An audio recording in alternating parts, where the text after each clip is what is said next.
Now that we're familiar with colors, we are going to talk about two new selectors, classes and IDs. In the last lecture, we used h1, h2, p, and body selectors to select the corresponding HTML elements.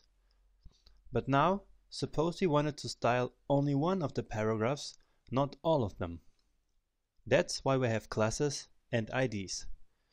We can attribute class or ID names to elements, and then use these classes or IDs to select them in the CSS code.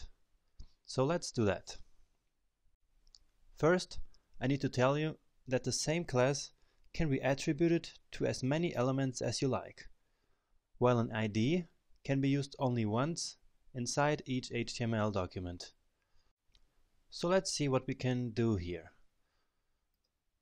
So we have three paragraph elements, if you remember. It's this paragraph here, and also the author name is also a paragraph. So now let's say we want the author paragraph to be bigger than the main text. So we have two text paragraphs and we can use classes for that. So let's go back to our index HTML file. Let's just close this. And so here in the p tag, just add class,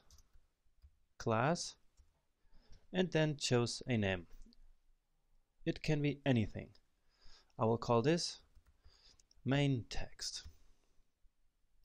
And then the same thing with this second paragraph. This is also main text, right? So main text. Now there's only one paragraph for the author name, so we can use an ID here. So it's just, as you can imagine, ID, and I will call it author text. And now let's go back to our CSS file. And here down here we can now add the new selectors. So to style the paragraphs with the main text class, we'll add dot main text. And you see on our web page with this live connection to brackets that there's like a blue square around this paragraph and the other one too, but not the author paragraph. So which means that we selected these two elements. So what I can do here is to say that we want these paragraphs to have a justified text align. Text align justify. And now down here we have the author paragraph, if you remember, and it's an ID. And to select that ID we use the hash symbol and say author text.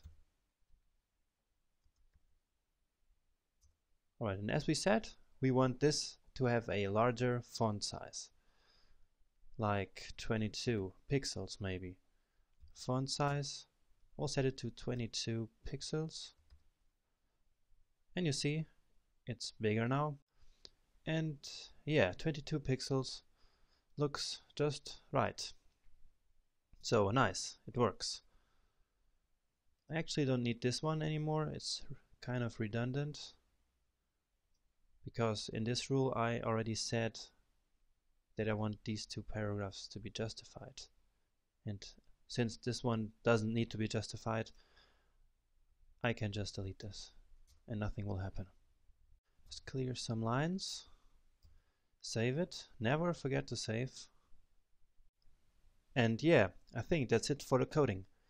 Now using IDs is actually not a good practice because, as I said, they can only be used once. So usually we use classes for all our styling, even if we have only one class with a specific name, because we will never know what will happen to our code down the road. So let's just quickly change from ID to class right here first. So I want this to be a class,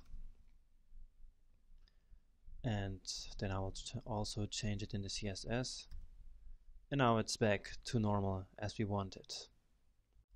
Great! This was an important lecture because we'll be using classes all the time. Next up, I will teach you another very important thing in CSS, the so-called box model. See you there.